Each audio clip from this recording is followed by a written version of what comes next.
தமிழக அரசு 2026ஆம் ஆண்டுக்கான பொங்கல் தொகுப்பு மற்றும் ரொக்கம் அறிவித்துள்ளது. இதற்கான டோக்கன்கள் வழங்கப்பட்ட நிலையில் நேற்று 8ஆம் தேதி முதல் அனைத்து ரேஷன் கடைகளிலும் பொதுமக்களுக்கு பொங்கல் தொகுப்பும் மற்றும் ரூ. 3000 ரொக்கம் வழங்கப்படுகிறது.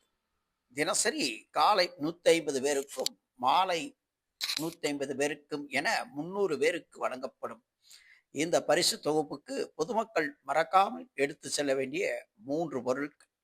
முதலில் ரேஷன் அட்டை, இரண்டாவது உங்களுக்கு வழங்கப்பட்ட டோக்கன், மூன்றாவது கண்டிப்பாக பை எடுத்து செல்ல வேண்டும்.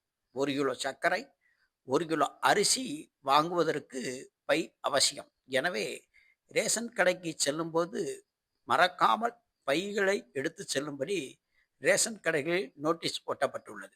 எனவே பொதுமக்கள் இந்த மூன்றையும் கவனத்துடன் மறக்காமல் எடுத்து சென்றால் எளிதாக பொருள் வாங்கிவிட்டு வரலாம்.